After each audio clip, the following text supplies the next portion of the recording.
All right. Hello, everybody. Welcome to an episode of Dear Dr. Fantasy. And for my very special guest today, I have none other than Carlos and Yolanda from the channel StoryToob, which there will be a link to in the description. Hello, Yolanda and Carlos. How are you two today? Hello, thank you so much for having us. This is Bilbo wants to cameo. Oh, Cat. your cat's This name is Bilbo Bilbo. Baggins. I love it. Yeah, it's his full name. I once this is very funny because I'm just introducing the channel. This is the first thing I'm saying. But when we had just adopted him, I called the vet to make like a vaccine appointment or something, and they were like, "Great, what's the cat's name?" And I said Bilbo, and then she asked me for a surname, and I hesitated, and I was like, Baggins, and she was like, "No, your surname." At least she knew. At least she knew. Otherwise, we'd be calling you Yolanda Baggins. Right? Yeah, not a problem. That's fine. That'll be fine. Yeah. That's so Yes. funny. I had a dog. Our dog passed away a little while ago, but her name was Belladonna, which you may know is the name of Bilbo's mother. So Yes. Yeah. Belladonna took, yes. So she was named after Nice. her, in case you're wondering. Cool. So you're not the only cool people who name your pets after Tolkien characters. Nice. Wonderful. Well, we have a second cat, a ginger cat that is called Ginny Weasley. So yeah, That seems appropriate. Yeah. yeah. Yeah. We're gonna need to get a third one and name it Luke Skywalker. Yeah, Yeah. yeah. Well, I also had a cat growing up that my mother still has, whose name is Arya. But she's her official name is just Arya. She doesn't have the Stark because at the time we didn't get to it. But yeah. Yep. It's fantastic. Anyway, we're StoryTube. We are StoryTube, and we have cats.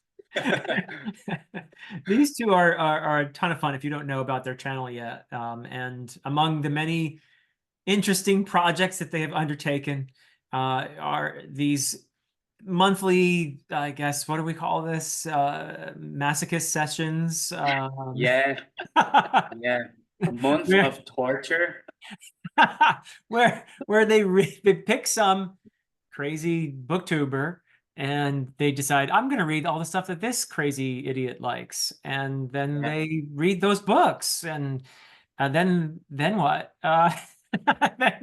Then what indeed? Yeah. It's usually accompanied by me perhaps going a bit nuts with getting into character and parodying people that we decide to read books of.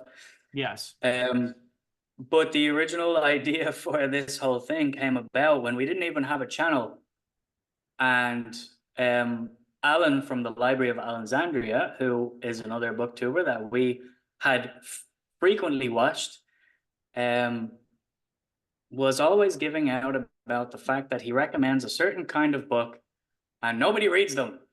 And it got to a point where we were like, why don't we read a bunch of these books that Alan recommends? And no one else so happened that just you two and Alan. Yeah, exactly.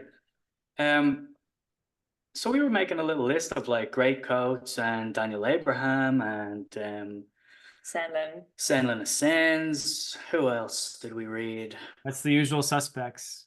Yeah, like Alan's books. Oh, KJ Parker. It has to be KJ Parker. KJ Parker. That's the one. I read The Company by KJ Parker. But we, before actually getting to do the month of Alan, as we were sort of calling it, we had already joined a couple of the like Discord groups and chat groups and people are a part of in this community.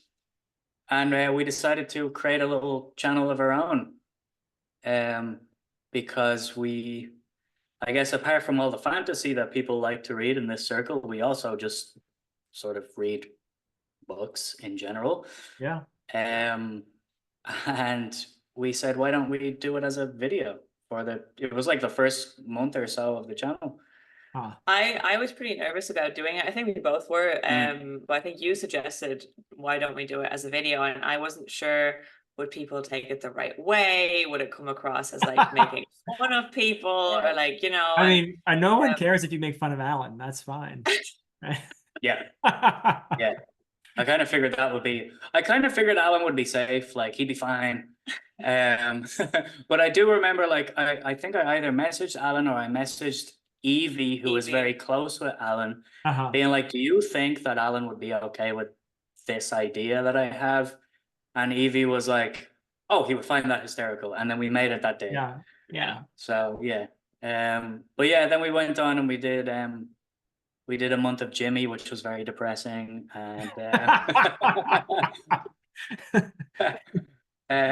we went from Alan, who was like justice and swashbuckling and like the, you know, little man being oppressed and like fighting against, to Jimmy being all about death. yes. Yeah. Edgelord Jimmy. Yeah. Edgelord Jimmy. Jimmy's a dude, bro. But there's a funny thing that I think I mentioned to Jimmy before, is that he reads dude bro books, but he doesn't read them like a dude bro, if that makes sense. That does I kind of don't make know. sense, actually. Yeah. Yeah. Like, he likes pretentious books, but he's not a pretentious person. Not at all. Yeah. Jimmy's Yeah. good fella. So yeah. But we have since spent this month reading some Dr. Fantasy books. the month of Philip. Four people. So we have to have a report on this experience. So what are some of the books that you decided to read for the month of Philip? And by the way, everybody, there is a wonderful video I have to recommend. I use that word wonderful on purpose. A wonderful video that I would recommend to you all, where it was sort of the announcement of this whole project. And there's a pretty good imitation that of Dr. Fantasy that occurs in that video. I would say a couple times. Yeah, I would say the accent slips a little bit, but we didn't really do that many takes, so it was okay. But I think the mannerisms were quite good. Mannerisms were pretty good. I don't know. I didn't think I had any mannerisms, but you know. Philip, you are full of mannerisms. The best part of the video, though, I think, was Yolanda trying to keep a straight face. Yeah. I think it was because you didn't know what I was really gonna do. Yeah, so we don't rehearse them. So we just vaguely talk. Yeah, we vaguely talk about ideas about what we're gonna do. And then we sit down and we start doing it. So like half the stuff, I don't know what's coming. So like there are so many cuts because he says something and I'm just completely blank. Mm-hmm. Yeah, like the wonderful people on BookTube is just something that you tend to say, and you say like, oh yeah, the kind people here on BookTube, and you know, you mention it in your video. But I just thought, what if I say all of the words together in one go? But I didn't tell you that I was gonna do that, so it just came out in the moment, and you were unprepared for that. But anyway, that is part of the fun of being a duo, I guess, right? Is that you can surprise us sometimes. Yeah. Exactly. Yeah. And we usually make a big list because we're not big TBR people. So we usually make a big list of like, oh, we're gonna have a little sort of selection box and we'll pick a few. But the one that we did want to prioritize was Beowulf, so we did both read Beowulf. No, which I think I know which one, because it would be appropriate for you to read the Seamus Heaney translation. The Heaney translation is what we read. You have so many options. I have a few editions here on my shelf here. If you're curious. Cool. Yeah. I wanted to ask actually, which one is your favorite? I was just going to ask that. Yeah. Oh, my favorite translation of Beowulf. Of course, my favorite is to read it in Old English, obviously, but Dr. Fantasy. Yeah, I mean, there's nothing like that. I mean, what way garden and yerdagum theod kuning athrim yafrunan, who that athelingus ellen fremedon. I agree. That's That just Beowulf. sounds a lot cooler immediately. Doesn't it? I mean, don't get me Yeah. wrong, Seamus Heaney's great. Seamus Heaney's great, but the original is the original. So, It but sounds very Tolkien Elvish to me. yeah, Sounds Yeah. a little Hmm. Welsh. his Can two I ask you a real? Oh, sorry. Go ahead. no, go ahead. I was just gonna say, can I ask you a real nerd question? And Oh, like, please do. did you read it in translation first and then in Old English? And like, how did you learn to read in Old English? Because this fascinates me. Like, for people that learn to read and somewhat speak, but like specifically read in languages that are dead languages. How did you get into that? Yeah. Oh, that was well, an interesting story for me anyway. But there's a guy on YouTube named Simon Roper who makes videos about how we can reconstruct dead languages, and he is very knowledgeable in Old English and Old Norse and other things. But in my case, what did I do actually? I think I'd always been interested in the notion since reading Tolkien when I was a kid, but I actually started to learn Old English when I was a senior in college. Cool. Right around the age of 21. And that was a year in which I went to kind of a hippie college here in the States, where I was the only person wearing suit coats at the whole place. A lot of people didn't even wear shoes, never mind suit coats. But yeah, it was a great place. I loved it. I really loved it. The Evergreen State College in Washington State. And I was allowed, my senior year, I was allowed to essentially design my own course of study. And Cool. I was working with a professor with whom I had taken historical linguistics the previous semester, and just was fascinated for whatever reason. And sometimes there's this spark goes off in you, and something ignites, and you get this passion for something. And that happened with me with Old English. And I essentially met with this professor once a week that I was working with, told him what I was doing. I wrote my own, whatever I wanted to write. I wrote usually something every week, and just learned Old English, learned some Old Norse. Middle English was a lot easier, but I did that as well. And went to town essentially my senior year of college, and mostly through cassette tapes, and to hear the sounds, but also just by reading in books, and they would tell you how to pronounce this or that. But I think I did listen to a few cassette tapes as well. But yeah, I love the idea of learning old languages, which Tolkien was all about that too. You mentioned his Elvish languages. The one was based on Welsh, and the other based on Finnish, actually. So those are, Finnish. Those are not dead languages. That people do still speak Welsh and Finnish, although both of them came close to dying, actually, interestingly. But yeah,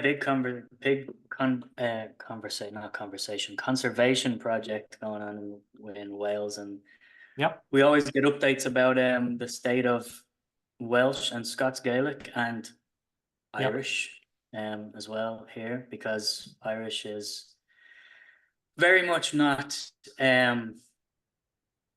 being kept alive to its fullest in Ireland at the moment. Yeah. Well, there's a whole history there of an attempt to eradicate a culture, essentially. And unfortunately, it was in some respects successful in terms of the language, but absolutely, and like I was actually fluent in Irish as a kid. It's taught very well in primary schools here. That's what I was going to ask you. Yeah, do you speak any yourselves? I mean, if somebody started speaking, it would start to come back, but I don't think I'm really conversational anymore. But I was fluent. I wouldn't say native, but certainly fluent as a kid, because we, I guess, used it through. The big thing for me was sport. So as a kid, I played Gaelic football, which is different from normal football and different from American football. So it's different from soccer, and different from American football. It's like a mix between soccer and rugby. Yeah. And in school we would play that through Irish. So you were not allowed to speak Ah. English on the pitch. Okay. Huh. And doing that was perfect for a bunch of, 10-year-olds learning to speak a new language. And yeah, I became pretty fluent. But then in secondary school, the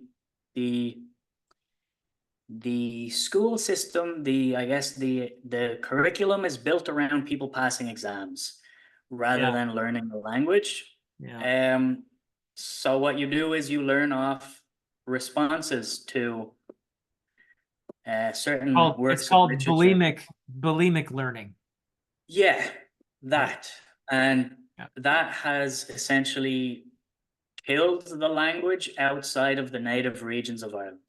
Very far in the West, very little tiny pockets. Yeah. Yeah, exactly. Yeah. Yeah, it's a shame, really, in many ways. Now, of course, there are economic advantages to speaking English, obviously. If course. you're having you're in an economy where you're dealing with other countries and it's just so much easier. But so Yeah. it's understandable, but it's a shame, really. I'm rooting for Irish to make a comeback. But it I is. hope it does. Do you know the percentage of the population that can speak it, or that would? It's fairly low, I think, like in the It's single pretty digits, low. even. Yeah. It's a few thousand people in the west of Ireland that would speak it natively. Yeah. And then the rest of the country, I would imagine. So it used to be a requirement that if you were to join the police, you would have to speak it fluently, but that is no longer a requirement. So that again has gone down. Okay. It was also a requirement that if you wanted to go into primary education, so become a teacher, you would have to speak it. That is also no longer a requirement. Oh, wow. Huh. That was changed because Ireland is a lot more multicultural than when I was Uh-huh. a kid. Yeah. So it's, I guess, to allow, accessibility for people who are not native English speakers to also become teachers. Sure. Yeah, Um, I get that. Well, speaking of multicultural, you probably speak Spanish as well, both of you, I guess. yes. And Yolanda, do you speak German as well? Yeah. Yeah. Okay. So I moved. You're half German and half Spanish, right? Yeah. Yeah. Yeah. Okay. So I moved to Ireland about 6 years ago, a bit over 6 years ago. So I never was in the school system here. So I have zero Irish. I would say, as an outsider coming like into Ireland, your first impression, like you come into the airport and every single sign is in Irish first and then in Yeah. English. And you come into the airport and you think, oh my God, I thought this was an English speaking country. What am I in for? And then you realize pretty quickly that it's just the signs, and people actually don't speak Irish. And then when you're here for longer, an interesting phenomenon occurs, which is that you realize that Irish is actually more important than you would have first dismissed it as, even in Uh-huh. Dublin, which is not a region with a lot of bilingual people. But Irish is very present in the way English is spoken here, which I find fascinating. Like there's so many Irish English idioms. dialect. Yeah, there's a lot of idioms and slang in Irish English that comes directly from Irish, or even like things that you would say, oh, this is a grammatical error or like an accent thing that's like not right. But it's Yeah. not like it's not right as much as just people taking Irish grammar and applying it to English, which is really, really interesting. So there's so many ways in which people that don't actually speak Irish are still keeping it alive through the way they speak English, Yeah. which is so cool. And I love seeing that and like learning more about that. And I think I mean, I hope the language won't die. But I think there are a lot of people that are very, very passionate Yeah. about it. It needs a radical change in the education system. How Yeah. long that will take, who knows? But yeah, like to give a specific example, there's a very common thing that we say in Ireland that is like, so I have a glass of water here. I'm gonna take a drink of water, and then I'll say, "Oh, I'm after having a drink." Uh-huh. Yeah. It's like it's a grammatic thing. It has a rule. It's part of the dialect that it has just happened. So it's not like I took a drink. No, I'm after taking a drink. And right after the moment that I took a drink, yeah, because that is the direct translation from Irish. Yep. and it has a grammatic rule. Yeah, so that's like one of those things where I guess people from other English speaking countries would come here and be like, I'm after doing this, I'm after doing that. It gets thrown around a lot. So yeah, it's I stuff like like it. that. Yeah. Yeah, it's Yeah. similar in Wales. I have much more familiarity with the situation there. I spent a summer after studying on my own. I spent a summer in Yeah. Wales learning Welsh, and you'll hear Welsh is actually interestingly probably healthier than Irish. It is. There's a It absolutely is. Yeah. At least when I was there, it was about a quarter of Wales was fluently speaking Welsh. And there are areas in the West where there were people whose English was kind of, but fluent Yeah. Welsh speakers. Yeah. I think it's actually, I think it's more now, actually, in Yeah. Wales. Yeah. So Wales or Welsh has had a little bit of a revival in the last 10, 15 years, kind of. Yeah. Well, This, 30 since I was there, but yeah. right. But I wasn't going to say it, Philip. More than 30 But- actually, but we won't go there. But yeah, like Wales kind of reminds me a little bit of like the sort of the autonomous communities in Spain, like with languages like Catalan and Yeah. Galician as well, which is the language that I would speak. From my region of Spain, we have like Spanish and Galician, which is kind of similar to Portuguese, but there is a huge sort of pride in that, and it's taught in schools the whole way through. People speak it on the street, so it's more The big alive. difference between that and Irish is that they don't just teach it in schools, they have schools in that language. So where I know I think in Galicia it might be a bit different, but I know in Catalonia and in the Basque country, there are schools where the entire curriculum is in Basque, and then they only have the Spanish class in Spanish. Yeah. And Basque is a totally unrelated language. I mean, it's non-Indo-European even. It's not related originally to any of these. Yeah. Cool. Which, by the way, since we've now spent like a good chunk of time talking about languages, I wanted to mention to you actually is that the whole reason for my existence on this planet is that my mother is a philologist. And she came to Ireland. So my mother's Spanish. She came to Ireland in the late 80s to learn English. And she had studied Old English and Middle English and a bit of Danish as well. Oh, I like your mother already. Wow. Yeah. So I wanted to tell you that because I think if she saw us talking to a professor who had studied Old English and we just read Beowulf, I messaged her actually. I'm going to be talking to an English professor who knows Old English and loves Beowulf. I'm going to be talking to him about Beowulf. And she just sent me 5 laughing face emojis going like, I never expected this of you. That's so funny.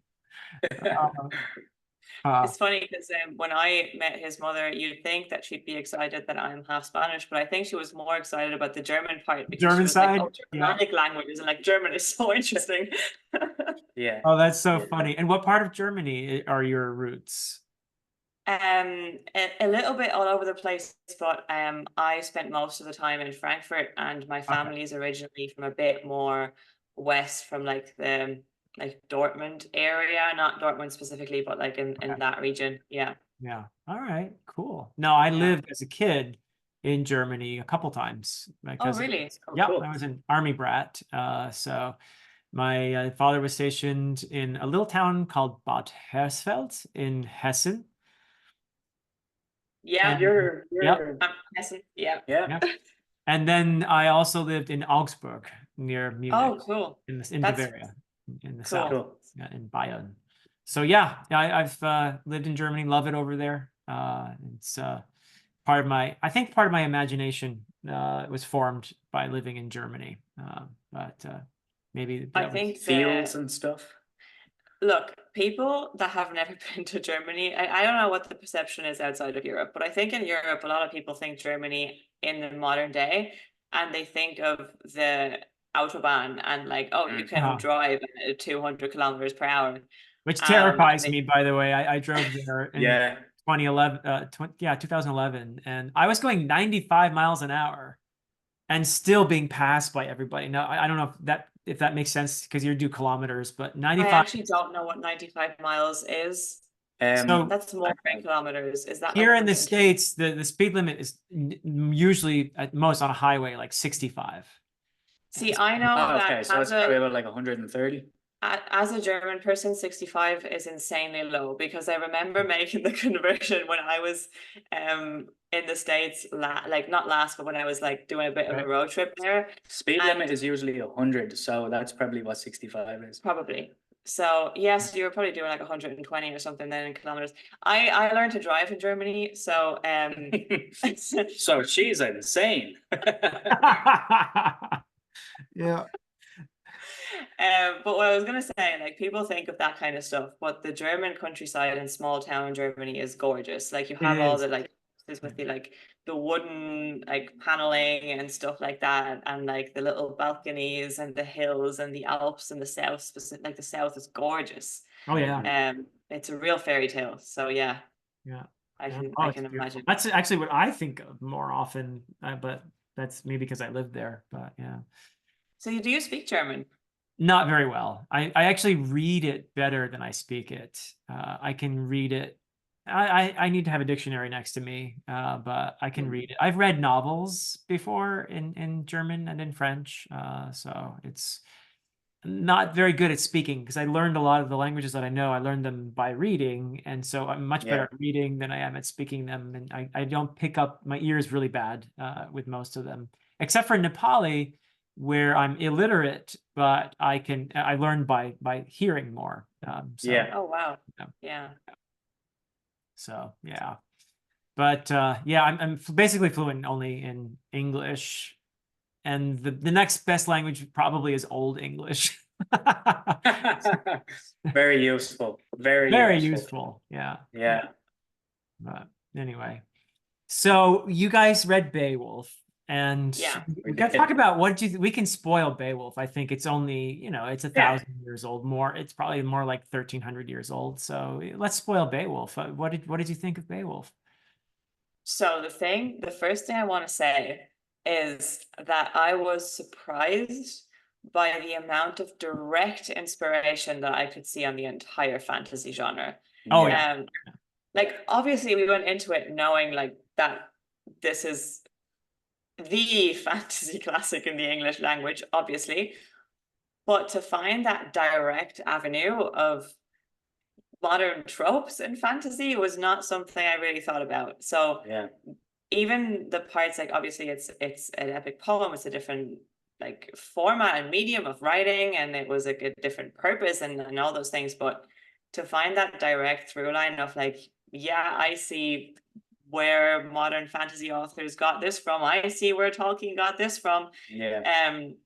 Was really fascinating. Yeah, that's the thing. A lot of it is secondhand from someone like Tolkien. So a lot of modern fantasy authors are doing stuff that originates from Beowulf, but they don't know it because they're imitating people like Tolkien who got it from there. So yeah. The one thing actually in that sort of regard that really stuck out to me was there's a word for it that is escaping me. Begins with K. Oh, Pennings. Oh, Kennings. Yes. Yes. Your word that's- or the whale road or that sort of thing. Yeah. The thing that I guess I would have maybe become aware of from John Gwynn's stuff. Yes. Where he says stuff like thought cage. Yeah. That I remember looking that up when I read that book first, being like, oh, I like, why is he calling it a thought cage? That's kind of funny. I like that. And I looked it up and I was like, oh, that's an actual thing from, Old English or whatever it was, perhaps at the time, even maybe in Icelandic, I'm not sure, Old Norse.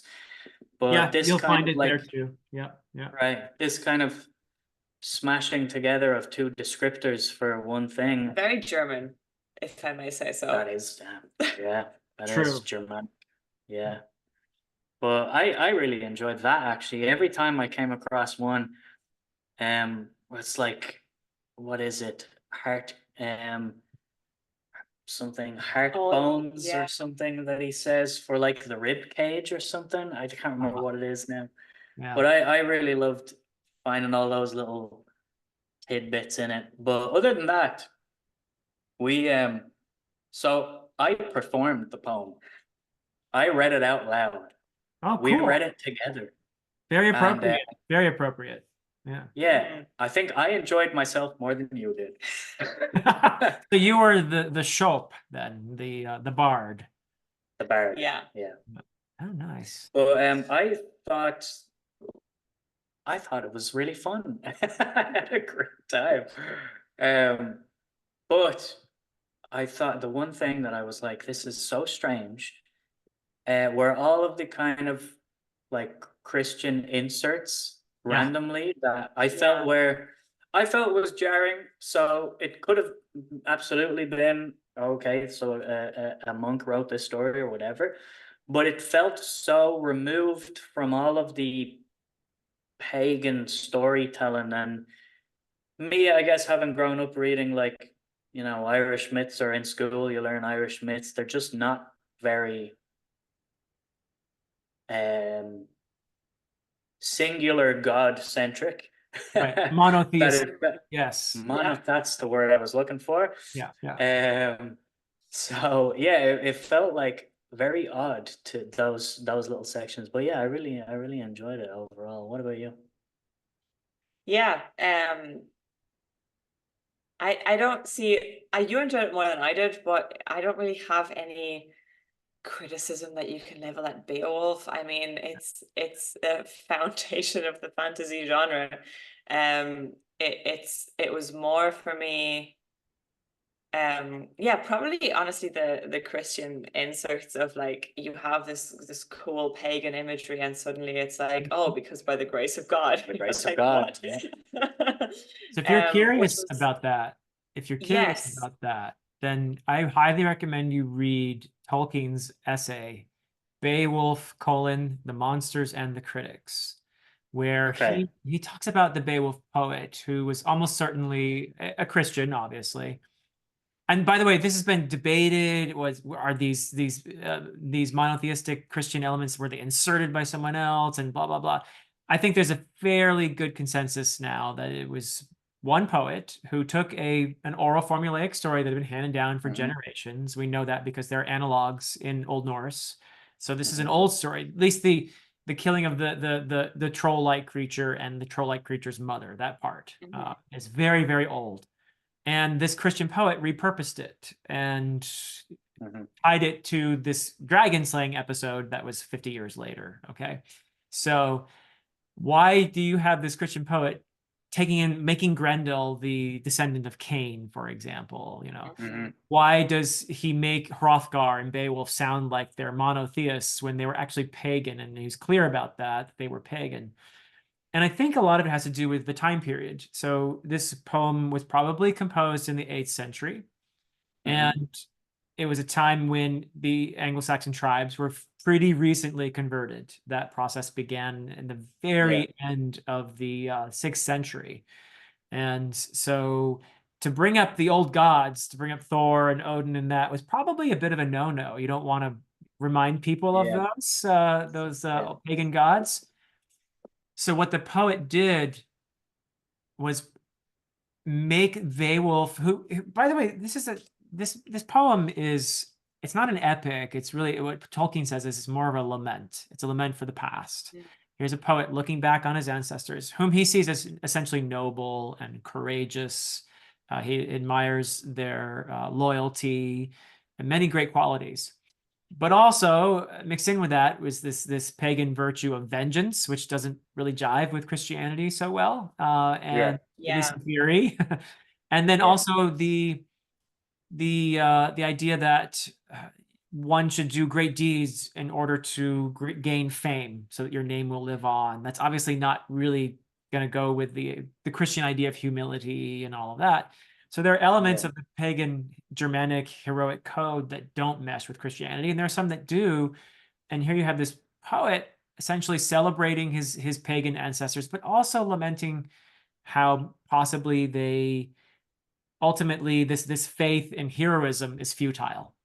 That you know, the poem begins and ends with a funeral, with the people of Beowulf burying this treasure, which is going to do no one any good. You know, there's this deep sense of sorrow and futility, even as the poem does clearly celebrate their courage. You know, and they did what but also Beowulf himself in the story is just sort of constantly pining for the old days. Specifically towards the end, right before his last confrontation, he just sits down for a while, just thinking about all the victories and like his entire life, basically. And you said vengeance, and it just reminded me. There's a line that caught me off guard. It kind of took me out of it, not in a bad way, but then like in contrast with the like Christian stuff was jarring. Where doesn't he say something like oh, the only thing left to do was like the greatest quest of them all, and it's vengeance, or something like that, which is so contrary to, I'm paraphrasing obviously, but like it's so contrary to like the Christian idea, or like a lot of because even more modern literature, right, of like, oh, the quest for vengeance, and at the end you realize it's an empty quest. And whereas in that moment it's very much like, no, there's glory in vengeance, and you're like, oh, okay, this is a different idea of it. Also like poor Grendel and poor Grendel's mother. Like, oh my God, Grendel's mother. I was so sympathetic towards Grendel's mother. There was a moment where we were kind of joking, but also not entirely, where like they cut off Grendel's arm and like hang it on the fortress, and then his mother comes to attack them, and they try to kill her. And I was like, so they're going after this mother who just wanted to retrieve her son's cut off limb. He does kill Ashera, though. I mean, there's that. But it's I think on the surface, if you were to read it just on a surface level, it feels like a very black and white, in modern terms, boring story of like heroes killing monsters and that's it. But you can dig a lot deeper than it, and also see it as a historical artifact of some kind. It's a time capsule. That's what I was looking for. It's a time capsule, and I found it, I think from the beginning of starting to read it, I found it so interesting to read just as this is a bit of history. And it informed a lot of storytelling that we all like to read now. Which I just found, and the fact that Heaney made it very readable as well. I honestly, I thought Heaney's translation was quite compelling, actually, in terms of like it's very good modern ideas of plot and story and going from one scene to the. I think Heaney kind of kept it like very swift, moving, accessible. For sure. Well, it is a lament for the past, and it's kind of interesting to think about the layers here. So you have a Christian poet, 8th century, looking back on his pagan ancestors from Scandinavia in the maybe 500s or so. And then you also have us reading it as modern people with a sense that, oh, this is an age that is entirely, oh, sorry, Apple has this thing here. What is it you have to do? I think there are certain things there we go. All right. Oh, nice. I didn't know that existed. Yeah. Wait, like that? Yep. No, nothing happened. Nothing happened? Let's see. There's also, what was the other? Oh, 2 thumbs up does something, I think. Oh. This is extraordinary. Isn't it though? And here's my, try again. No? Do you have no? Okay. Well, here we do have guys.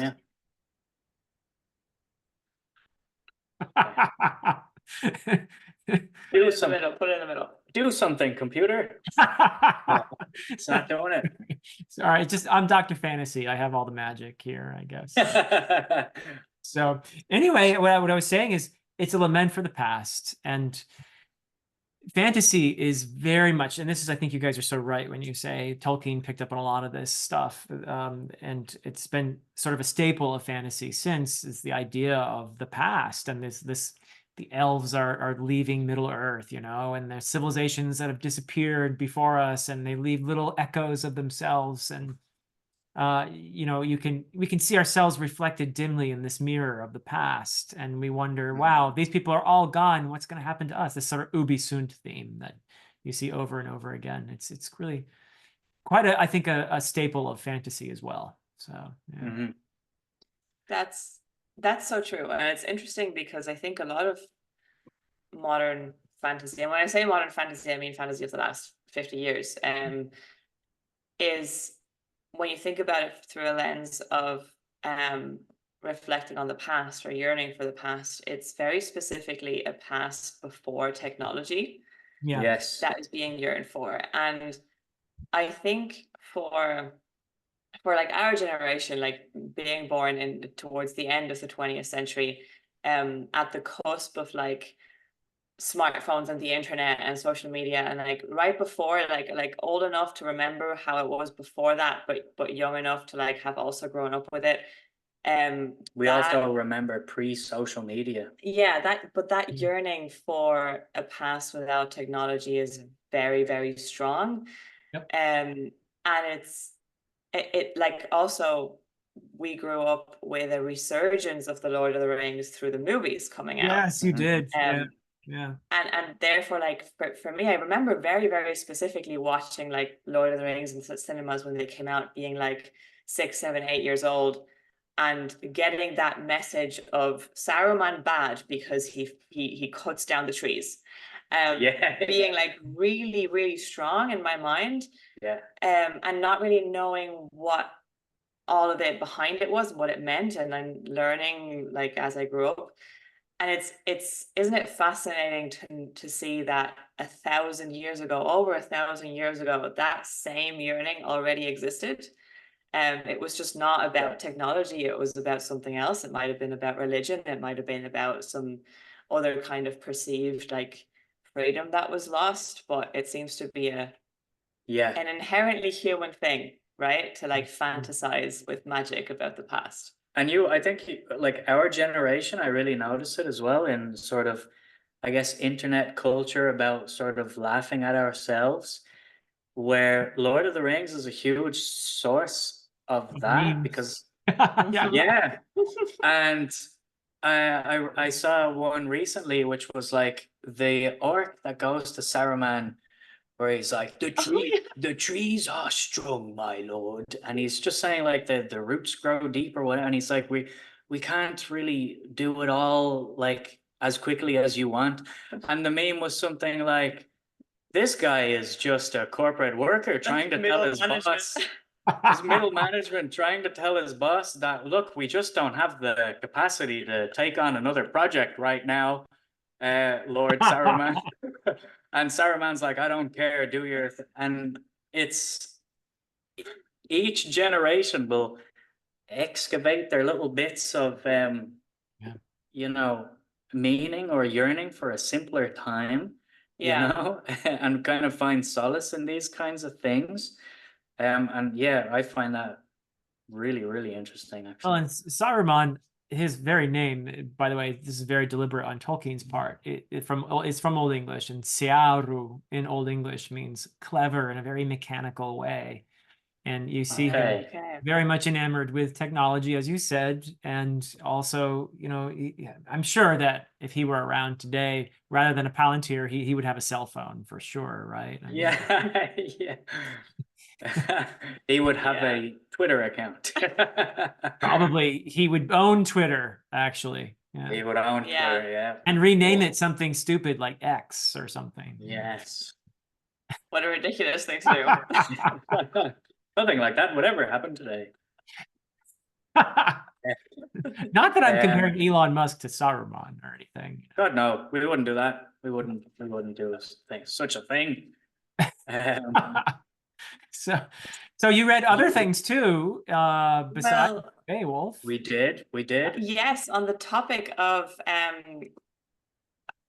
old things, sagas and epic poetry and that kind of thing. I also read the Nibelungenlied. The Nibelungenlied. Okay, awesome. Yeah. Did you read it Yeah. in modern translation, or did you read it in Middle High German? In modern German. Okay. Yeah. I probably could like figure out like Middle German. Middle High German. You could, like that. You Yeah. could. But yeah, no, like in a modern translation, and I was surprised at how much I enjoyed it. Like I knew bits of the backstory of it that's not in that particular one, of like Siegfried fighting the dragon and like him, like the leaf that is like essentially his Achilles heel, but you know, it's the German version of the Achilles heel. Yes, a bit he missed on his back there. Yeah. Bathing in the dragon blood. Yeah. I wanted to ask actually, because I thought there was a reference to that in Beowulf.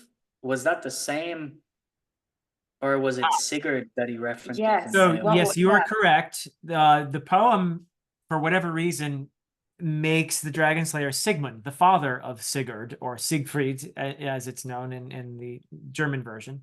But yes, the Beowulf does reference the Volsungs in the poem. So it calls him Wals, is the name of Vols, who is the kind of the patriarch of this heroic group of people. So it's the father of Sigmund. Cool. And the grandfather of Sigurd, as he's known in Old Norse, or Siegfried in German. So yeah. Yep. So yeah, same story. Yeah. It's old. Cool. I feel smarter now. I feel so smart now. Yeah, because as I was reading sort of Beowulf over a couple of days out loud to you, obviously I don't speak German yet. But you were just sort of recounting the tale to me as you were going along. And then I was like, wait, this is the same guy that you're telling me what's going on. Anyway, yeah, go on, you keep talking about Needle. No, yeah, I found it really enjoyable. And I think it's a tale that reminded me, and not just because of the Achilles comparison, but it reminded me a lot of Greek tragedies. Sure. Where there's a lot of twists and turns and backstabbings, and in the end, 95 of the people are dead. Yep. And I read a lot of Greek tragedies in college, and I love them. I have actually never read the Iliad or the Odyssey, but I've read like a lot of plays, and it reminded me a lot of that kind of thing, where the plot is just fascinating. Like it just goes back and forth, and betrayals and backstabbings and beheadings, and then this person betrays that person, and that person is dead, and that person is dead, and it was really fun. I had a great time with it, and like I was more familiar with the dragon slaying story and not so much with this one, so I wasn't actually sure how things unfolded. And as I went on, it reminded me of like, because a lot of German folklore would be inspired by it, and stories that you'd get. And so I was piecing it together as I was reading it, and it was just reminding me of things that are just very ingrained, and like, being a child in Germany and getting like children's stories that are based around it. But I loved it. Yeah, cool. And you have the original strong female character in Brunhild, right? I mean, yeah. I was actually saying this just earlier because we were talking a little bit about like this idea of something being dated or something being of its time, and where's the line between saying something's of its time, and where's the line of criticizing it or just accepting the way it is because of the time period it was written in. And I brought up actually the Nibelungenlied because I said, well, there are female characters in it that do important things. And we were talking about Legend by Gemmel, right? We're talking about Legend by Gemmel. I know why. Yeah. Yeah. I actually felt very validated because I read it last month, and I was talking to you about it, and you said, I think Philip in his review said similar things, and I was like, oh, thank God it's not just me. No, yeah, I mean, there's a moment in there even that back when Gemmell wrote it, maybe people wouldn't have been as bothered by it because it's sort of a trope almost even where the uppity female character is trying to say what she wants and she's being perceived as very obnoxious about it, and finally the man just puts her in her place and gives her a slap or whatever, and that happens in there's a moment in there that was like from the perspective now is very jarring, and it's like, whoa, what is that? That's not okay. Whereas back in the 70s and 80s, there would have been people who would have pointed that out, but the majority of people would have seen that happen in so many Westerns, would have seen that happen in so many Yeah. films, and that probably wouldn't have blinked, Yeah. might have even cheered, so yep. Yeah. But I found it interesting that in this very, very old story, you have multiple female characters that have agency and that are still like there are still some questionable things in there, but what you would expect. But it was way more feminist than I would have ever thought of something written down and like told and recited so long ago versus something like Beowulf, where it's not sexist, but that's just because there are not really any women in it apart from Grendel's mother. And Why am I forgetting any? Yeah, I mean, Hrothgar's queen. They don't play a prominent role. The women are mostly perceived as peace weavers, who are noble women married off to a rival tribe in order to make peace and that sort of thing. To be fair, is not bad compared to what could have been in terms of female characters. So I'll take it. Potentially accurate for the time as well, but like it's even. Well, I'm more inclined to see that as like, well, that's fine. It's a product of its time, as opposed to something like Legend, where I can absolutely see why people at the time would have been like, yes, this is normal, but I think you can still criticize it. Yeah. Whereas I wouldn't criticize Beowulf for not having more female characters, because like, what's the point? Yeah, but it's curious even though as well, because like the two main characters from Irish mythology that I would have grown up learning about in school or reading storybooks or whatever, one is Cuchulainn and the other one is Queen Maeve. Sure. Like they're the two main sort of names, I guess, that you would know. Ask any Irish person on the street, name two characters from Irish mythology. Oh yeah, Cuchulainn, number one probably. And then Queen Maeve would be the other one. Both from the warrior cycle. Yeah. Warrior queen or whatever. Is she the one that stole the? She stole the cow. The cow. Cow. Yeah. Started which, the by the whole way, thing. I've been reading a couple of short stories from the little collection of Irish myths that I have as well. I didn't reread the Táin. The Táin is the one that we would have read in school, or at least children's abridged versions or that kind of thing, Yeah, I don't think I'll pronounce it correctly, but the Táin Bo Cúailnge, or how do you say that? The Táin Bo Cúailnge, yeah. Okay, yeah. I have my Irish myth book here somewhere. I think it's the same one that you were reading, actually. Cool. The Penguin one, right? The Penguin classic. Yeah. Cool. So you read some old stuff, Beowulf, Lugenlied, you read some Irish myths. Man, that's just all great stuff. You also read some modern stuff as well, right? Yes. We did indeed. We did indeed. So I will mention House of Chains because there's not a lot I can say about it because I don't want to spoil things. But I thought it was very apt that I landed in my Malazan journey, that I landed on House of Chains for the month of Philip, having just that afternoon when I started the book, completed Beowulf. Oh, I thought you were going to say because I'm so much like Karsa. Also that, yes.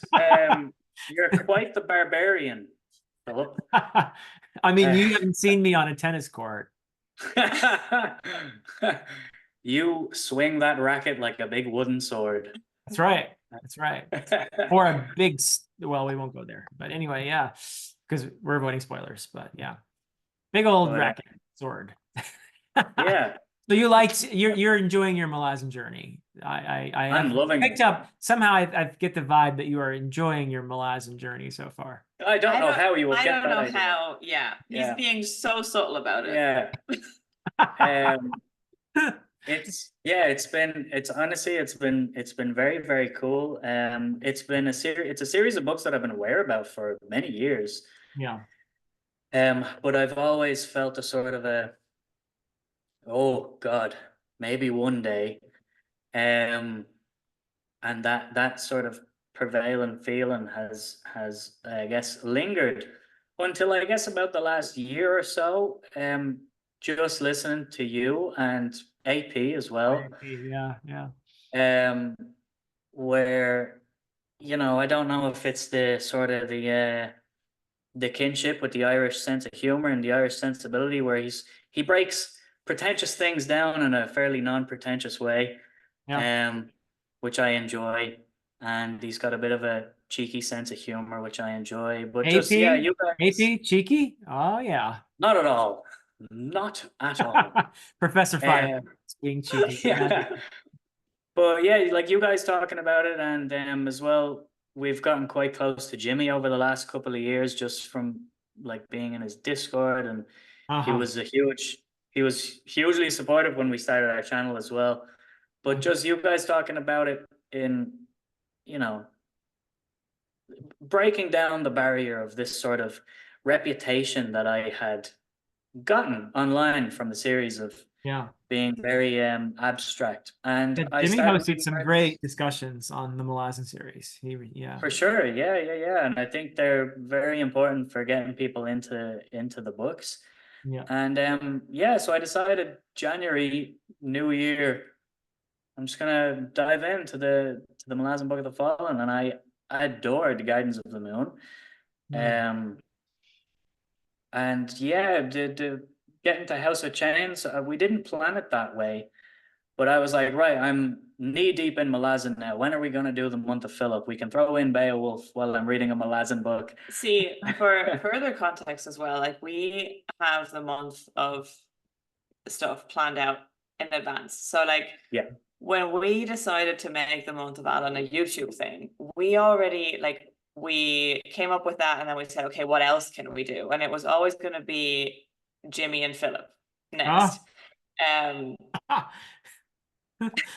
So mainly for the mannerisms, because I knew I could do it. I don't have any mannerisms. So initially last year we were talking about these and because initially we were going to do them a lot closer together, but we realized we need a break of mood reading between the like more TBR months. So initially you said, oh, when we do the month of Philip, I'll start Malazan. But in the end, we ended up delaying it. So you started Malazan earlier in the year. So it was always going to be Malazan for the month of Philip. It just was going to be Gardens of the Moon and ended up being there's 10 books anyway, so yeah. That's what I figured. Yeah, it's 10 books. We can throw one in. But it was funny because we had just finished Beowulf, and then you started House of Chains, and he was like 30 pages in, and he turns to me and he was like, so this character's Beowulf. Yeah. I'll be perfectly honest, I knew nothing about Malazan. I didn't know anything about it. Any of these sort of videos that I would have watched were any non-spoiler things that come up when you guys talk about it online, and I'm like, I kind of want to read this series, get a sense of what it is. The only thing that I knew about Malazan was compassion. That's the only word, the only little glimmer of information that I had about the books.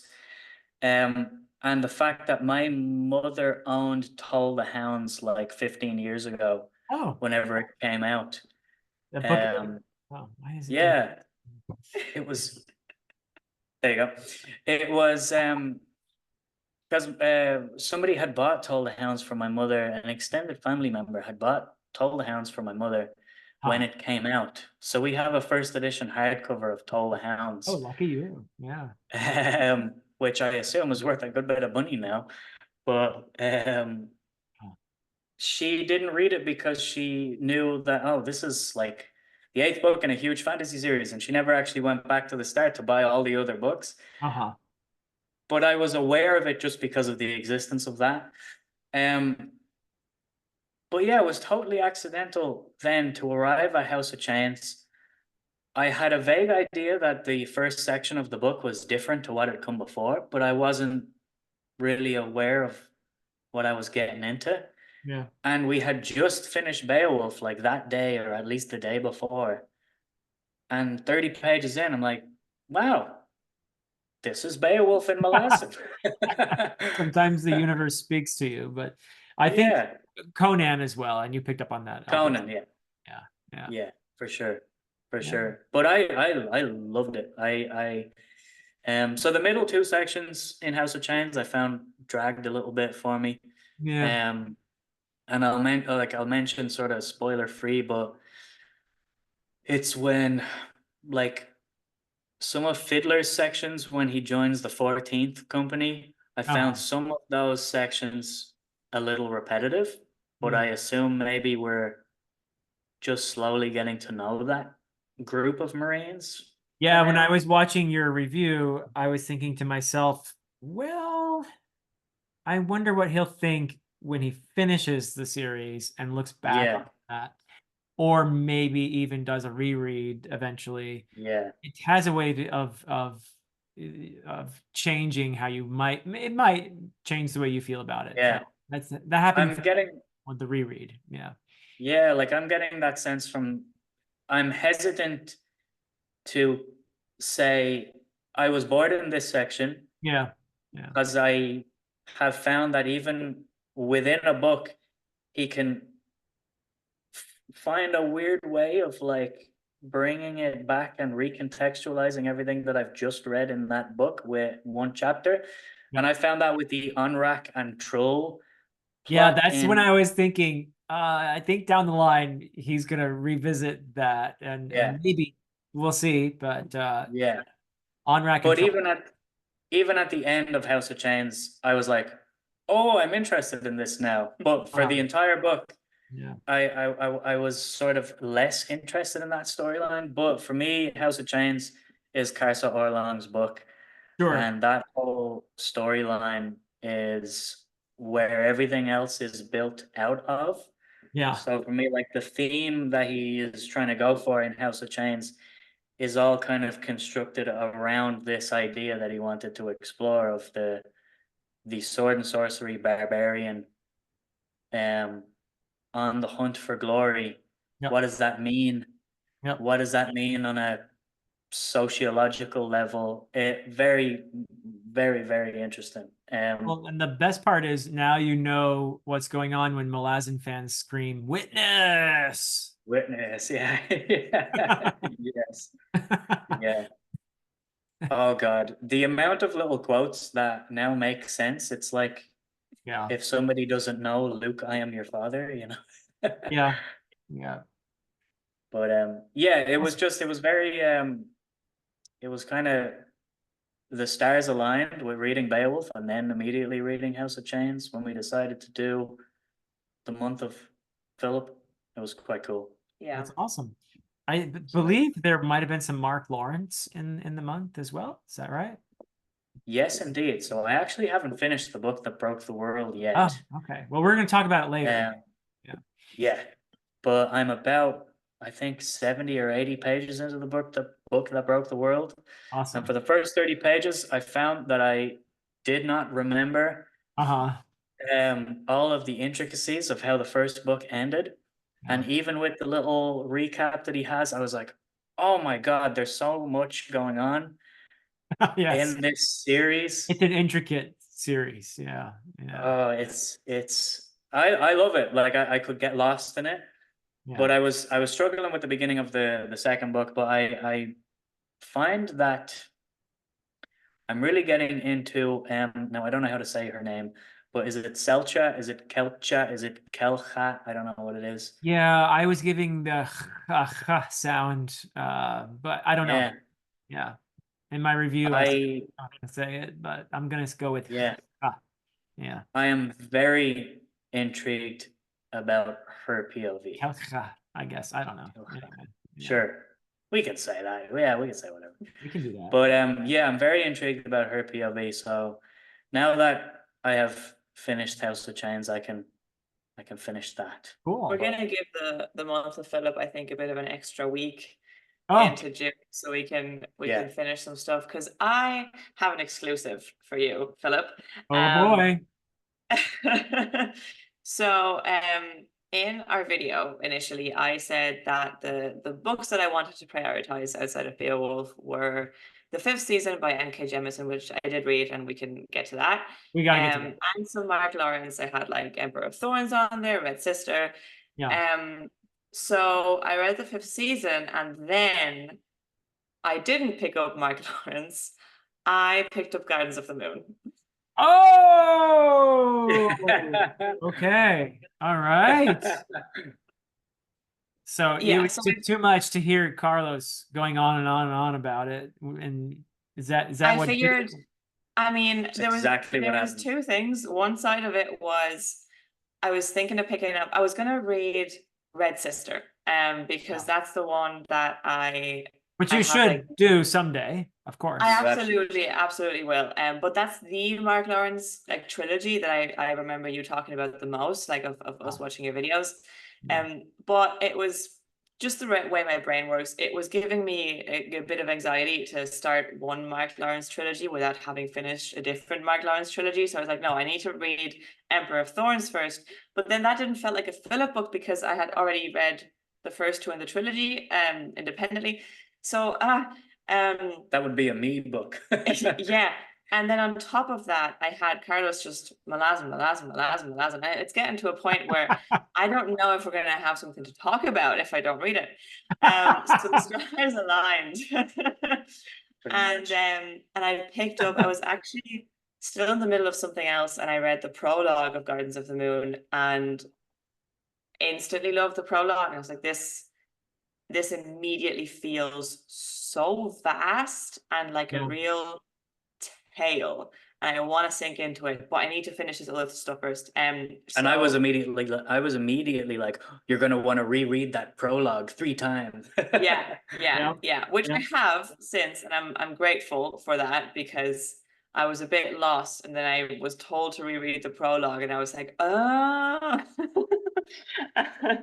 So I haven't finished it yet. I'm about I think I just finished part 5, I want to say. I'm about 500 pages in out of 700, so getting there. And I'm not as immediately enthusiastic as you were because I think we've been talking about this. I'm trying to figure it out because there's That's a lot pretty that I'm high bar, though. To be fair, that's Yeah. It is, and there's a lot that I'm loving about it, particularly everything that's set in Darujhistan. That's just such a great setting. That's my favorite so far. The Three Musketeers part of it. Yeah. Fantastic. The moment we get introduced to Crocus, and I was like, this is Aladdin. Yeah. Yeah. It's Aladdin. 100% Aladdin. So I just get such a clear picture of what the city looks like, and it's a very Krupp is Moroccan Tom Bombadil. Yeah. Might be the first time I've heard that one. I love it. You said that the other day, and I was like, yes. Oh my God. He is Moroccan Tom Bombadil, and I will not have anything said against that. Yeah, 100%. Yeah, I can go with that. Yeah. That's awesome. It made something like click in my brain because from what you said anyway, Krupp is a bit of a divisive character. People love him or hate him, and people love or hate Tom Bombadil as well. Yeah. That's true. Yeah. That's true. Yeah. Anyway, sorry, what are you making of the book? Yeah, so there's a lot that I'm loving about it. The thing that I'm struggling with a little bit is because we're being introduced to so many characters and so many motivations and nuggets of magic and world building at the same time. Uh-huh. I'm struggling to get emotional investment in any of them. Mm. So it's not necessarily that I'm finding it complicated, and we've been talking about this because complicated and difficult are words that get thrown around a lot talking about Malazan, and I understand why. I don't think it's accurate to the experience that I'm having. It's not like I'm not understanding it or not like situating myself. Like I know where we are, I know who's who, I know what we're doing. But it's a combination between the amount of detail I'm being given and the lack of context at the same time, where I feel like I'm hyper focusing on all the detail and getting bogged down by it, where I should just let it go and go with the flow. I was telling Carlos, no, I'm going with the flow. And then I described how I was feeling, and you were like, you are not going with the flow. Well, you should have seen me the first time I read the series. I was continually flipping back to the map and the character list and like, wait, where? And that's the moment. So there Yeah. was a moment where I knew exactly, because you told me that there was a glossary in the back of the book, and I was like, I didn't even know there was a glossary. I didn't look at it once. Good for you. Good for you.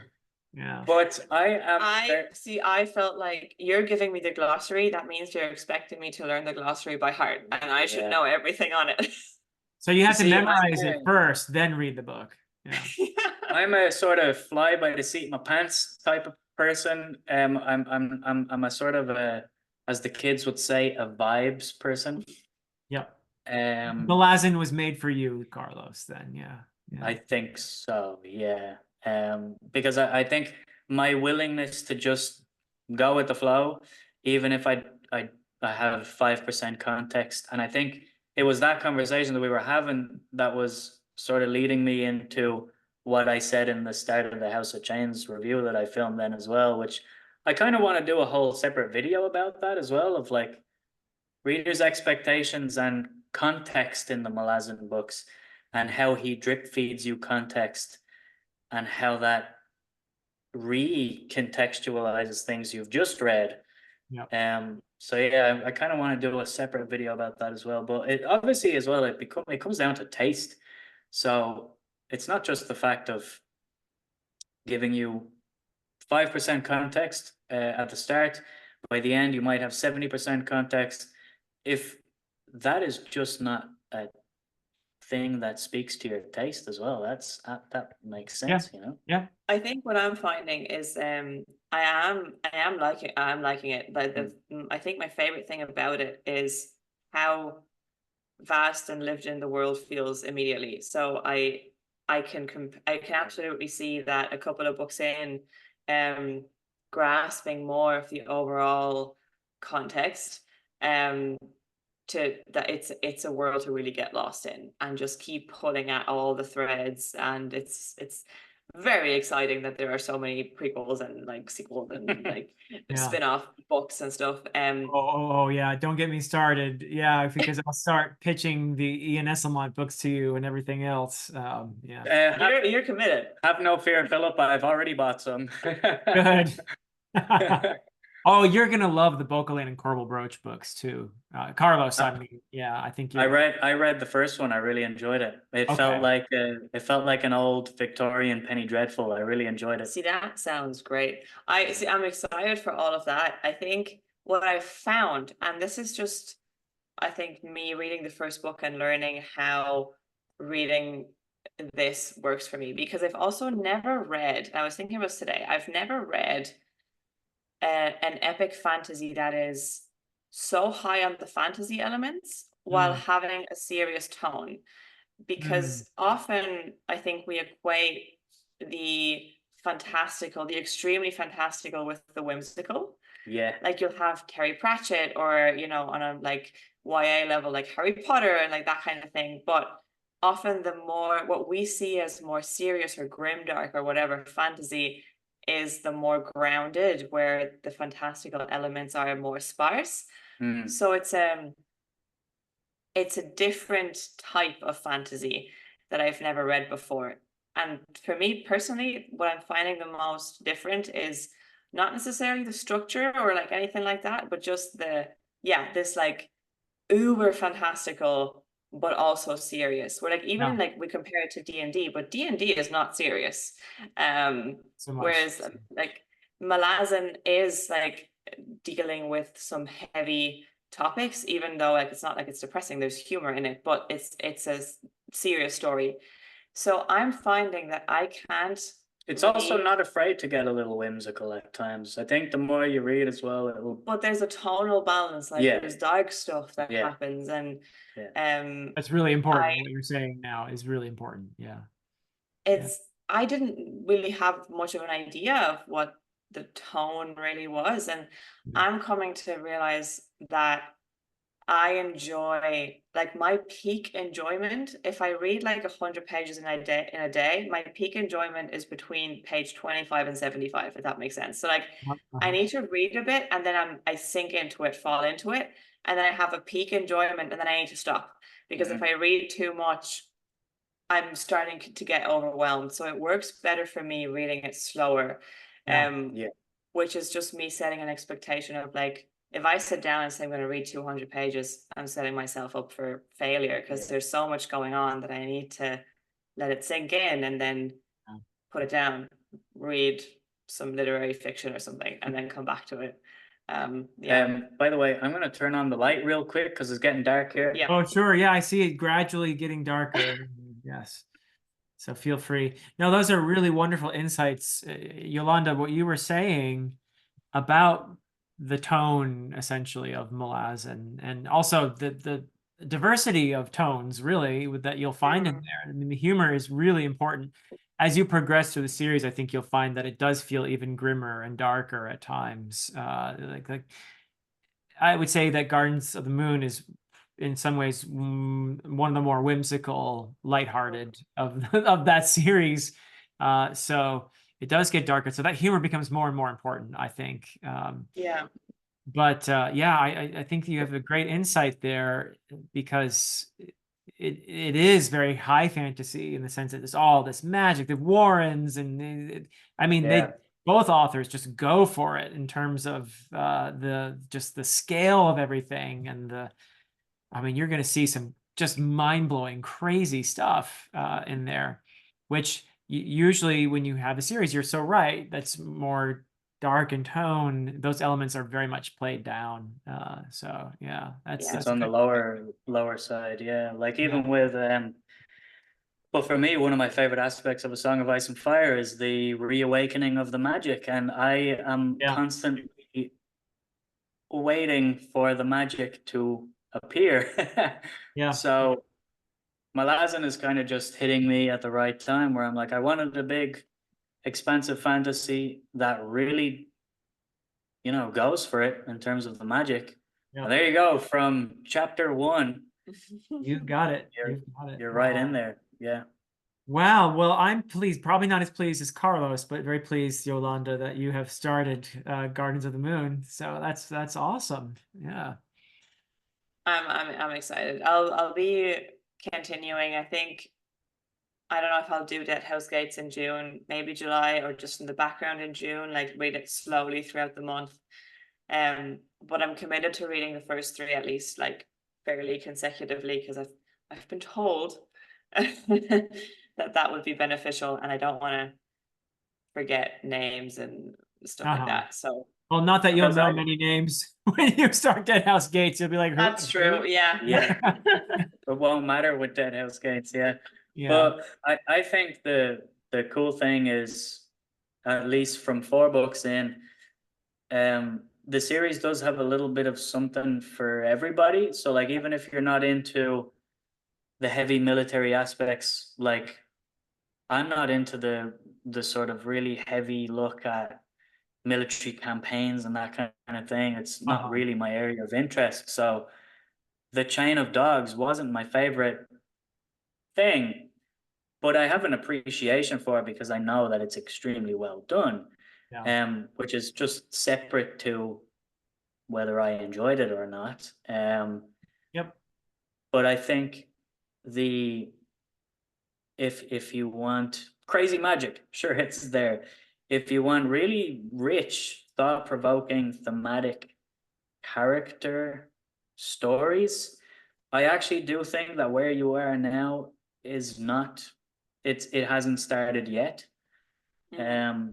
Right. And for me in Dead House Gates, that really kicks off, where he kind of develops it's like tricks of where he plants a theme or a thing that he wants to talk about, and if you sit down and think about it when you finish each book, every character kind of fits that journey or that theme, and then you can spot parallels. And I am eating that up. Wow. That is perfect for me. But yeah, I think I would be curious to see how you like Dead House Gates, but I think Memories of Ice is gonna be your thing. Yeah, sure. I ultimately I don't need character investment to appreciate a book, but the books that are my absolute all-time favorites all have that in common, where Uh-huh. I just get very attached to characters. I think that's why Robin Hobb works so well for me, because it's Yeah. Oh yeah. the thing that she does. And probably better than anyone. Yeah. Yeah. Yeah. Yeah, I was actually thinking about it and like just trying to figure out like what is it about Gardens of the Moon that's working for me or not working for me. And because I was thinking like, oh, like I'm not super invested in the plot, but like I'm not invested in any plot most of the time in Ralph of the Elder Links. I'm just like, I don't care what happens. I'm just here for Fitz. Yeah. But then I was thinking something that in Gardens of the Moon specifically, there's a lot of jumping around of perspectives, like where every chapter is generally geographically in one place, but you're jumping around Yeah. a lot of people's heads. And I think I'm finding that a little bit not jarring, jarring's not the word for it, but I'm finding it difficult to sink into, like, you know, one POV and like follow one character and then you get like into their story, because it's a couple of pages and then we jump to a different character and then we jump back and then we just so I think that's keeping me a little bit emotionally at a distance, Yeah. Yeah. even though I'm all in for the setting. And I totally get why this worked for you, because I'm just not a vibes person the way you are, but I like and appreciate the vibes. Yes. You But might also, find that emotional payoff might come from a moment in Gardens of the Moon. It might not happen until book 6. I'm actually even thinking of a very specific moment in book 6 that Oof. had me in tears, or book 8 or whatever. There's just it's so vast, and then when you realize those connections later on, it can change the way even you saw that initial event earlier. Yeah. So, but yeah, you'll have I think a very fascinating journey there. I'm Yeah, the excited. emotional, I will say the second time I read it, the emotional impact was much bigger than the first, because I'm more like Yolanda. I was just trying to figure out, I need to know what is happening where, and I need to master all of this and be in control of this experience. And Yes, being in control. That's Yeah. that's the thing that you said, because Yeah. I feel like I'm not in control, and I'm like, take the reins, Stephen. It's fine. yeah, yeah, yeah. Yeah. Yeah. That's really interesting. It's really, really interesting though. Just it's a great series for getting to know people's habits when they read and seeing Yep. how what response. It's really, really fun. I think it's interesting because I haven't engaged with a ton of Malazan discourse online, obviously because I've just started it, and I usually engage with things like online after I've read something, because I don't want to be influenced before I've picked it up. So most of what I've heard has been either like through you putting something on, or just tangentially by like watching somebody's wrap up and they mention it, or like somebody's like favorites video or whatever. So it definitely like biased, and I've not done research into it, but my sense is that often when Malazan gets discussed casually online is this idea that either you like it or you love it, or you don't like it and that's because you didn't get it. There And is never an in between on the internet. of course, like my bad for setting that expectation. But I think that was contributing to my thought process over the last few days of like, well, I am somewhere in the middle where I'm liking it but not loving it. Right. But I don't think that I'm not getting it. And I was getting kind of frustrated at this idea of if you're not getting it or you're not loving it, it's because you're not reading it correctly or because you're coming at it with the wrong expectations or whatever the case is. So I think it's important to break down that barrier the way you are trying to do, of like, no, it's not difficult. It's actually really fun and Yeah. anybody can pick it up. You don't need to work up to it. But also, if you pick it up and you don't immediately love it, it doesn't mean that you're doing it wrong. Yeah. Right. It might actually still be for you. It's just it's a series that you need to give some time. You need to trust It's the more, process. It's an exercise of trust, really, in the Mhm. author, I think. I would also say that the books, while not being necessarily difficult, demand a little more from you than your average book. Right. That it's a bit more what I would say is active reading Yeah. rather than more sort of passive enjoyment of whatever. It's a little agree. more I think what I've found is Erickson wants to have a little more of a relationship with the reader as you're going through the books. Yeah. And I really love that. I'm all in. A Yeah. relationship where the reader is putting things together, not being Yes. having their hand held by Yeah. the author. Yeah. I also think that, and I think you might have said something along these lines, Carlos, but yeah, the fact is, I think if you are a fantasy reader with certain expectations from a fantasy story about, like, for example, a hero that you follow along, or at least a group of protagonists that you're rooting for and all of that, then you might be frustrated by the Malazan series because it is subversive and deliberately so. And it does things that are maybe not so common in fantasy, but are common enough in literature. So if you're a mainly fantasy reader who loves the tropes, you may find yourself frustrated by Malazan at times. And I did, and I just view that as okay, as a good kind of challenge, you know. And I ended up this being my favorite series of all time that I've ever read. But initially I certainly had struggles as I was reading through the series, wanting to master everything, being like, who's the hero here? You know, who am I supposed to be rooting for? These Malazan guys, this is an inquisitive empire, you know, but I kind of like these guys, you know. So yeah, I said that to you a couple of days ago, wasn't it? I was reading and I was like, so the Malazan Empire. Am I supposed to be rooting for them? Because I'm not, but I'm rooting for individual people, but like I can't root for this empire. If you don't root for Whiskey Jack in this household, you're not allowed in this house. Yeah. Well, very But cool. that makes me feel better. That makes me feel better. Or like it encourages me that the things that I'm enjoying about it already are enough to keep going, and that the rest will just kind of fall into place. I think because so. it is unlike any other series that I've started. And the challenge as well, like I think even if you're not just a fantasy reader, because I've read plenty of other genres, but you might still have an expectation of fantasy, or you might read fantasy for a specific reason. So in a way, it's the most fantasy I've ever read, but also the most unlike fantasy for the reason that I usually read it. So it's a very interesting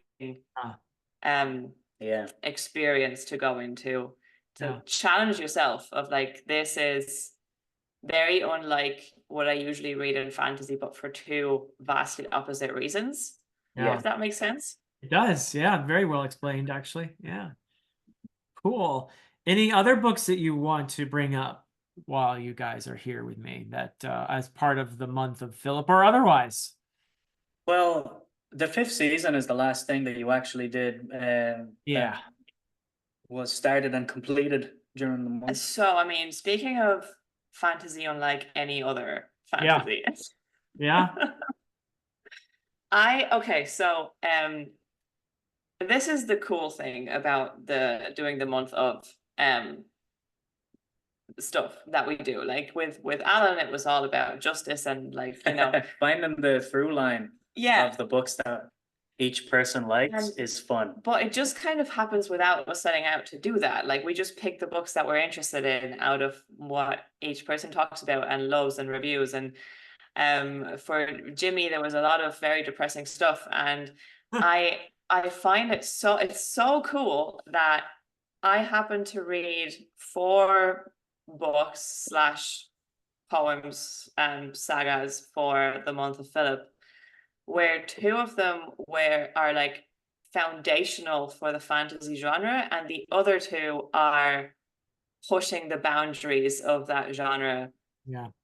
in the present. Like like 2 opposite sides of the spectrum, almost, Yeah. like chronologically speaking.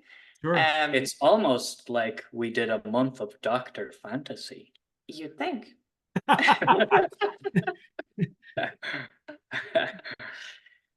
the 5th season, so the reason I wanted to read it for the month of Philip was because of the review that you did with your daughter Yes. a couple of years ago, I think.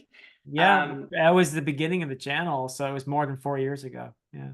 Wow, okay. Been watching you for a long time, Philip. Because I think that was initially when we discovered BookTube and we found that review, because I think we might have had bought the book already, or it was on our radar, but then we found that review, and it's what I associate the book with. Yeah. So I've been wanting to read that book for a long time, and Hmm. yeah, unlike any fantasy I've ever read, like the fact that it's based in geology, first of all, Yeah. is so cool, because so often, and I love this, don't get me wrong, I love books about the love of books. It's very common because obviously writers love books, so you have a lot of fantasy characters who love books or magic based around art and culture and literature. And the fact that we have fantasy and magic based around science and geology specifically, which is probably the most maligned and boring of the sciences in popular culture, was really cool. I didn't know that for some reason, I don't know why, for some reason I had it in my mind that the first book it stood more on its own. But it very much, no, the like, trilogy is overlooked. very, Yeah. So I will be reading the rest of the trilogy this year, because I was thinking I'll just read the first one and then whenever. But I get the sense, and I might be wrong, that it's gonna go kind of crazy places, or at least there is a potential for it to go quite wild. I will keep I will refrain from commenting. Yeah. But I will say that reading the 3rd book was mind-blowing for me. Just mind-blowing in ways that made me revisit the first book and realize, oh, that's what she was doing there. Okay, this is really, so it's really cool. That was a great experience for me. Yeah. So, but That's yeah, cool. yeah, the geology in there and everything. There are even some people like my nemesis who insist that it's actually science fiction, not fantasy. We have I want to call it impolite disagreement on that, but we've Yeah. butted a couple times on the matter of whether it's, and I kind of like that it's not categorizable that way. But I will say there's magic in there, so fantasy. So I think that's where we also align on what we like about Mark Lawrence, because I like writers that just don't care about those boundaries. They just do it. Yeah. I'm not going to play by your rules, and I'm just going to write a very interesting, unique story. Like, to me, I haven't finished the 2nd book yet, but I've read a bunch of Mark Lawrence, so we could also talk about Mark Lawrence. But that unconventional approach to a very conventional type of story, or even turning something that could be very conventional completely not so. Which is interesting because when I was reading the fifth season, I kept thinking of the Broken Empire. Mhm. Sure. Yeah. And it's funny because I keep getting them mixed up because it's the Broken Earth and the Broken Empire, and I Yes. keep mixing them up. But I was I did that in a actually video. I kept referring to the Broken Empire as the Broken Earth trilogy. And I had to write an apology afterwards. So yeah. The broken stuff. the broken things. But I kept being reminded of it because it could be science fiction. Yep. Like I've only read the first book. I'm not sure if there's any, but it feels like it could be post-apocalyptic. It feels like it could just be set very far in the future, Yep. from where we are now. So yeah, I think they both share similarities in that they're fantasy, but you could dig and make an argument for it also being science fiction, or at least having like elements of science fiction, Yep. which is really cool. And again, just unconventional. Yeah. So there's a phrase that I'm going to steal from my mother, actually, and it was the kind of through line that we found for your taste in books, Oh. which we haven't read all of your favorite books, but like we generally do kind of get a sense doing these months, and it's very fun. At least the sort of a foundation of that person's taste and maybe how their mind works as a reader. Who's the doctor now? So like we can give you a diagnosis, Dr. Fantasy. Uh-oh. But like, for example, with Alan's books, I think I'd mentioned it as well, or we'd mentioned it to Joanna, that you have a lot of sort of the everyman fighting against the system. Yes. You said this to Alan. I also said that to And he Alan, was like, actually, yeah. Oh yeah. But he didn't even realize it himself. I'm like, Alan, this is you. Yep. He's all about justice, sticking up for the little man, except when he's in a Yeah. typical mood, which does happen sometimes. Yes, because he does support empires in a way. Yeah. We make an exception for the Roman Empire and Yeah. derivatives. Yeah.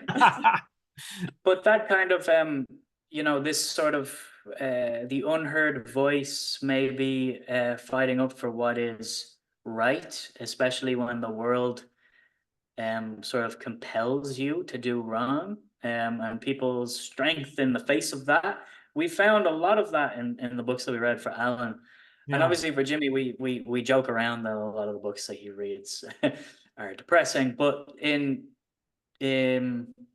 likes a lot of books with thematic depth, but quite existential. About mortality and Yeah. existentialism and what does it all mean, and Yeah. I guess what's the point in everything. But Jimmy's taste kind of flips from one side of that spectrum to the other, where you can read a Cormac McCarthy, which is not very optimistic. It's bleak. It's very bleak. Yeah. To someone like Emily St. John Mandel, who has the same theme but is a bit more optimistic, and it's like, here is your meaning, you know?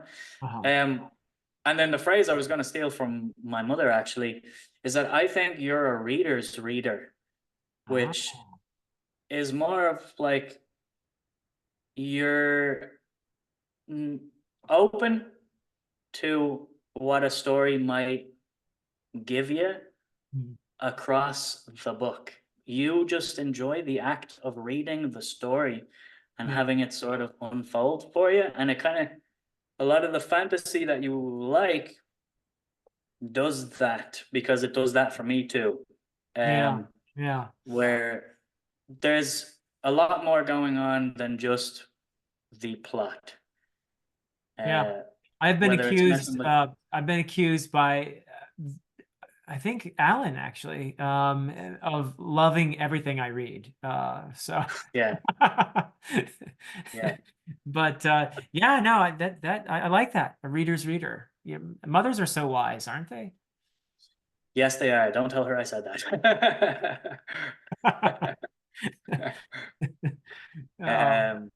I will say I wanted to say to you, like, speaking of that, I So I think when we first found your channel, this was like the first thought I had.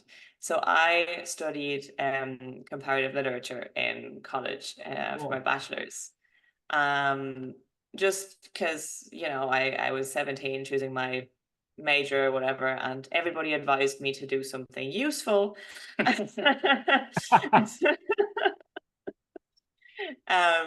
know, that I could make into a career. So I did the opposite of what people advised me as teenagers I want to do, Yep. and I picked books. And I loved a lot about my bachelor's, but um I had a lot of issues with it as well and how it was set up. And there was a like it started with I remember very clearly our like introductory session that was like a 2 hour session before the first week of classes started, like an orientation kind of thing, where there was about 80 of us starting, and they told us there is no such thing as a canon of literature. It's too vast to establish one canon of literature. So you will not in this course be seeing like one specific through line of like these are the books that you have to read, and like and that's it. And, you know, you will choose your seminars and your classes, and you will like find your own path within that, which is really cool and like true. I think like it's literature is vast, but it wasn't the reality. Once the course actually started, it was a fairly small department with 2 professors, and everybody else who taught there had like learned under those 2 professors. So any seminar you went to, regardless of the theme, would end up having a very similar through line of like, we're going to read the Greeks, and then we're going to read Shakespeare, and then we're going to progress through there, and we're going to throw in some Freud and some Foucault, and like and that over and over again. So I got quite frustrated throughout the time there of like, but you told us it wasn't a canon, but then you're perpetuating a canon. And there was never remotely the possibility of reading something that wasn't literary fiction. Mostly written before the 1950s. If you're lucky, maybe like up into like 60s, 70s, but like that was pushing it. And we found BookTube, and we found that there are people that actually speak about fantasy in academic circles, and I think that is so cool. Mind blown. If that blown. option was available to me when I was picking my like courses and stuff back in school, I'd be like, yeah, cool, I'll do a degree in fantasy literature. That sounds fun. Yeah. But it's just not, I mean, if I wanted to study literature, when I was picking, there's only one place I can go in Dublin, and that's Trinity College, and there's only one type of study. Yeah. There's only one type of stuff you're going to be reading in Trinity College Dublin. James Joyce. Oh God. I mean, I like James Joyce, but yeah, I know what you're talking about. Yeah. There's nothing wrong with reading those things, obviously, but it's a combination. And like I mean, this is a bigger subject matter of like snobbery towards genre fiction, but also snobbery like from genre fiction readers towards other genres and towards literary fiction and towards classics. Like it's ironic, like, but yeah. And like I see it a lot. I work in a bookshop, and I see it a lot from like when we get like mandates from whatever different places and talking about what we should prioritize and whatnot, and like what we should be pushing. And it's never genre fiction. Our science fiction and fantasy section is called science fiction. It's not called science fiction and fantasy. Which I can't stand it. It's already like such a small thing, and it says a lot about how the genres are valued. So yeah, I wish I had a teacher or a professor like you in college who like broke down those barriers and talked about genre fiction and fantasy specifically as being of the same caliber and just as important as any other literature.